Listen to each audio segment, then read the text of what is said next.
আগের বউটা 10,000 টাকা নিয়ে পালাইছিলেন। কি অভাব ছিল আমি তো নিজেও জানি না। আমি আজও পর্যন্ত আমি এই প্রশ্নটা খুঁজে পাইনি, যে আমি নিজের কাছে অনেকবার প্রশ্ন করেছি যে আমার কাছে কি নাই। ওই সব মেয়ের কাছে যে জিনিস আছে আমার কাছেও তো সেটাই আছে।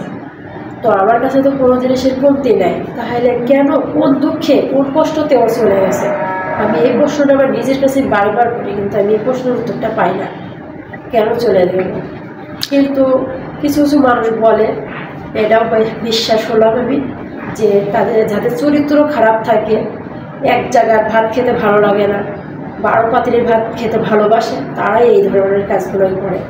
ভালো ছেলেরা তো এই ধরনের কাজ করে না। আর যারা নেশা করে তাদের তো আর কোনো ছেলে বলতে কিছুই থাকে না, কোনো মাথার জ্ঞান বুদ্ধি ভালো মন্দ কোনোটা ভালো হচ্ছে কোনটা খারাপ হচ্ছে, এগুলো তো কোনো কিছুর দিকেই ওদের খেয়াল থাকে না। এটা কোন মারধর করে, মানে সে নেশা করতো না? হ্যাঁ, প্রচুর নেশা করতো। এমন কোনো নেশা নয় যে সে সেই নেশাটা করতো না। আর যে সময় নেশা করতো, হাতের মাথায় যেটা পেত সেটা দিয়ে আমাকে মারধর করতো। আরও যে সময় বেশি মারধর করতো, কখন যখন নেশা করতো তো আর হাতে থেকে নেশার বোতলটা শেষ হয়ে যেত, নেশা করার মতো তখন আর কিছু থাকতো না, ওর কাছে টাকাও থাকতো না নেশা জিনিস কেনার জন্য, তখন অনেক প্রচুর মারধর করতো। আর বলতো যে বাপের বাড়ি থেকে টাকা পয়সা নিয়ে আসতো। আমি কী করবো, কোথায় যাবো? মানে আমার বাবার বাড়ি তো অত অর্থবিত্ত নয়। আপনি বলছেন হ্যাঁ, বাপের মতন তো সন্তানই হয়, বাপের নাম তো রাখতেই হয়। বাপের নাম না রাখলে তো এটা মানে হাদিসেও কেমন দেখা যায়, সমাজেও খারাপ দেখা যায় না। কারণ ছোটোবেলা থেকে বাপে যে মানে কষ্ট কেটে তো মানুষ করে নাই, মানুষ তো করছে আমি, কিন্তু জন্ম দিছে যে সেই বাপের নাম তো রাখতেই হবে। মারছে এই কারণে অভাবী সংসার। আর হচ্ছে যে সময় একবার একটা ছেলে যখন একটা মেয়ে পরে মেয়ে নিয়ে আসে ঘরে, তখন তো ওই পরের কথাই শুনতে হয়, ওই পর কথাই শুনতে হয়। তাহলে তো রাইতে সারাদিনের শেষে রাত হলে তো পাশে যে ঘুমাইতে দিবে না। আর মা যদি সেই ভালোবাসে তাহলে তো বোর কাছে সেই ভালোবাসাটা পাবে না। সেই কারণে সে চিন্তা করতেছে যে আমার সংসারই ঠিক থাক, আমার মারে আমি দূরে সরাই দিই। এইটা মনে করে হয়তো বা আমার ছেলে আমাকে দূরে সরাই দিয়েছে, বউকে কাছে টেনে নিয়েছে। তারপরেও বলি যে আমার ছেলের বউ, আমার ছেলে ভালো থাকুক, সুস্থ থাকুক, ওরা হাসি খুশিতে আনন্দতে থাকুক, আমার কাছে এসব কোনো অভিযোগ নাই। আমি কষ্ট পাচ্ছি তাতে কি হয়েছে, আমি কষ্ট করার অভ্যেস আছে, আমি কষ্ট করে যাবো। আপনারা দেখছেন, কিন্তু আমি মানে যেসব মেয়েদের স্বামী থাকে না সেসব মেয়েরাই জানে সেই মেয়েটা কতটা অসহায়, কতটা মানে তার পৃথিবীতে কিছুই নাই। একটা বিয়ের পরে তার অলংকার হলো স্বামী, আর সেই স্বামী যদি তার না থাকে তার পাশে, পৃথিবীতে তার সব কিছুই অন্ধকার, তার দুনিয়াদারি সবই অন্ধকার। কারণ সে বাজার করতে গেলেও সমস্যা, বাজার করতে গেলে একটা বিটা ছেলে লাগে। তারপরে মনে করেন ঘরের যে কোনো একটা কাজ করতে গেলে একটা বিটা ছেলের প্রয়োজন হয়, কিন্তু একটা মেয়ে দিয়ে সব কাজ হয় না, সব কিছু একটা মেয়ে করতে পারে না।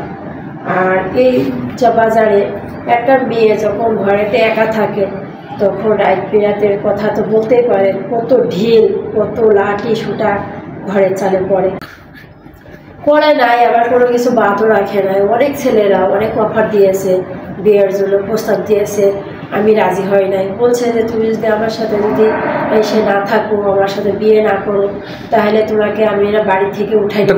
তো আমার বিয়ের প্রতি কোনো মন ছিল না, কারণ ছেলেদের প্রতি আমার তখন একটা ঘৃণাই ছিল।